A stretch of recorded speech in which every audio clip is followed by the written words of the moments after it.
Hello and welcome back to Alice Talks Football, and welcome back to your latest Manchester United news and transfer news show this morning. Getting into all the latest news, but Sancho potentially leaving. He is among a list of names on Chelsea's transfer list.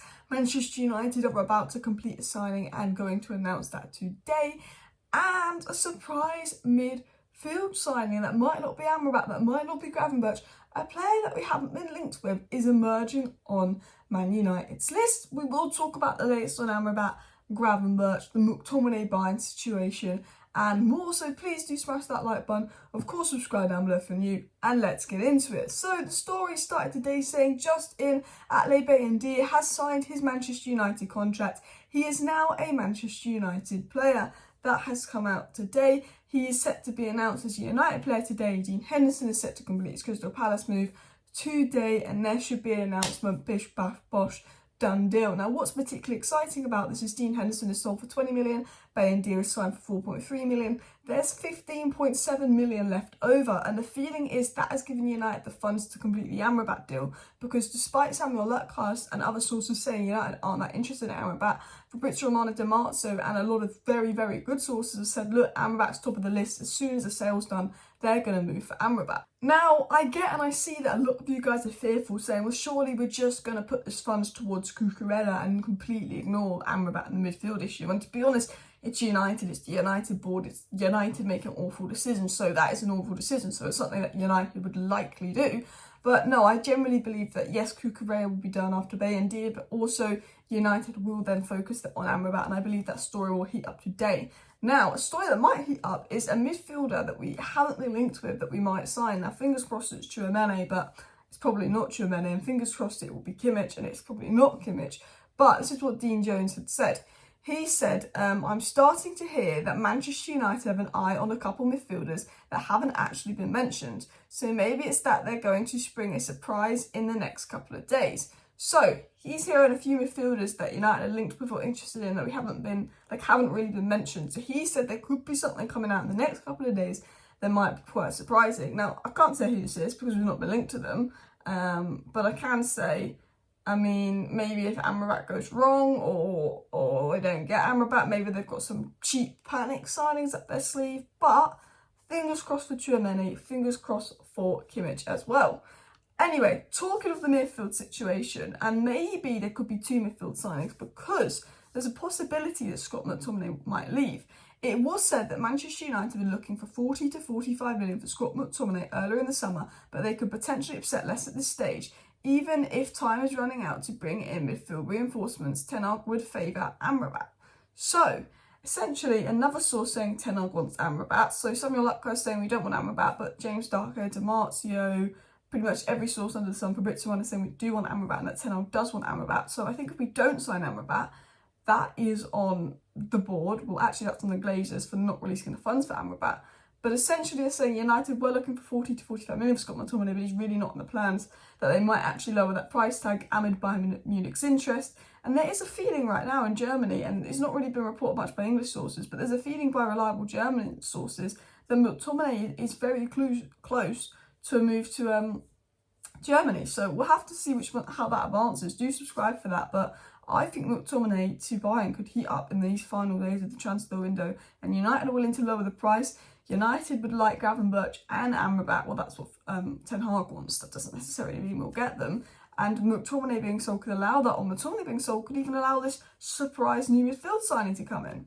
It was said on Amrabat and United, first of all, it was said that United have not raised as much money as they hoped through sales this summer, as they are struggling with the limitations of the new FFP sustainability rules, blah, blah, blah, blah, blah. Chelsea find a way around it, City City cheat, Arsenal, Liverpool, they're all finding a way around it. Blah, blah, blah, blah, blah. Basically, there's loads of ways around this, okay? You can go and we're going to split this deal over 5 years. So instead of paying 50 million, we'll pay you 10 million. Oh, we're going to do this loan, but can we make the obligation to buy at the end of the loan? Can we sign this player at the end of the year? So FFP, no, there's so many ways around FFP. Or we could just get a lot better at selling, which would really help with FFP, and it's all excuses. But on Amrabat, hopefully we can get the move done. We're saying it's FFP is the reason why we can't get the move done. That is absolute Glazer-nomics. But it was said new Fiorentina may lower the price for Sofram Amrabat. The climate is very tense and the outgoing situation is needed. Manchester United are not impatient and remain a potential destination. Atletico Madrid are back in the race. So there are reports that Atletico Madrid are back in the race, but the interesting situation is that Amrabat is so fed up. He's doing everything to force the move, doing everything to get the move, and Fiorentina are like, well, we'll lower this price just to get you to Man United. Like Man United say they can't afford 25 million, which is ridiculous. Like, we can afford 25 million, but you know what? We'll lower the price to 20 million just for you to get you for United. We'll even consider doing a loan deal with United with an obligation to buy just to get you to United. So United essentially have no excuses because Ten Hag wants this guy. You know, this if we don't sign Amrabat, it is purely a case of the board not backing Ten Hag. Ten Hag wants this guy. We've basically agreed personal terms with this guy 2 months ago. He's available for like £20 million. Fiorentina are so desperate to get rid and just give him what he wants and even do a loan deal. The player is doing everything on his side. This is all to do with the owners. And they will say FFP this, FFP that. There's so many ways we could get around it, and Fiorentina would help with that because they're desperate to sell the player. Now, talking of FFP, talking of outs before we get in, there could be a few outs at Manchester United, including Jadon Sancho. It was said breaking, Jadon Sancho is amongst the list of possible attackers Chelsea have discussed bringing in before the transfer window shuts. This was said by the Secret Scout, which is a good source. On that list was about 5 other names. I don't think Sancho will be top of that list, and I personally don't see Sancho going to Chelsea, despite this being a good source. I think if Chelsea wants Sancho, they're going to have to spend at least 60-70 million, considering the amount of money we pay for Mount. We also know that Chelsea are interested in Emile Smith-Rowe, and to be honest, I know Sancho isn't really being played by Ten Hag and Antony's playing over Sancho, but if we do sell Sancho, we've got to find a replacement very quick.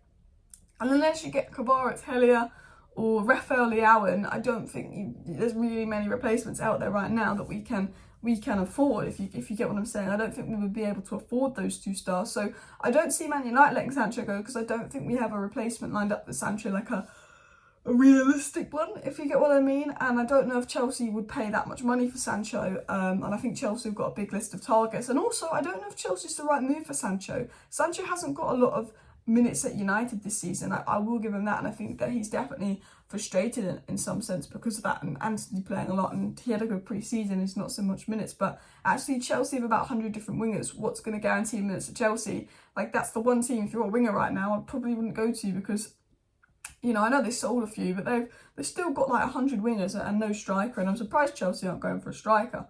Now, more news on the outs. So Sancho, I don't think will go. McTominay, I do think would go as well. And it was obviously said by Romano in the last 48 hours.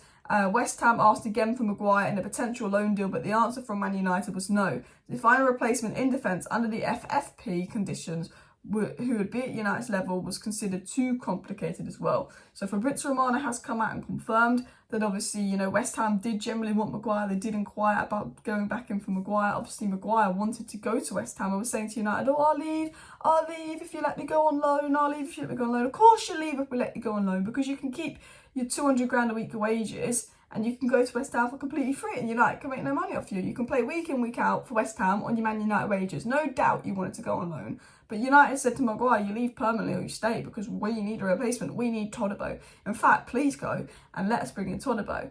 So that's the situation with Maguire. West Ham did want him, but United won't sell him. And people saying, why aren't you selling him? Because it's a loan deal. We get no money for him. Like, if with Varane's injury, if Maguire goes to West Ham and something happens to Lisandro Martinez or Lindelof, who plays centre-back? Because we can't get a replacement in. If we can't get a 20 million midfielder in prior to come to United, how are we going to get, you know, Maguire replacement in? I mean, we should have just sold Maguire at the beginning of the window and got Kim and Jay, but you know what I mean. And the last story that's coming out today is that Manchester United could lose Andre Onana for up to 5 weeks during AFCON. So again, Bayindir has been signed, brilliant, but actually he's so different to Onana, which is slightly concerning. But 5 weeks without Onana, 6 weeks without Varane, 6 weeks without Mason Mount, months without Luke Shaw, months without Malacia, months without Kobbie Mainoo, months without Amad Diallo. Injury crisis is settling in. Man United need to make some panic signings. Smash a like, smash a subscribe. Thank you for watching. See you next time. Bye.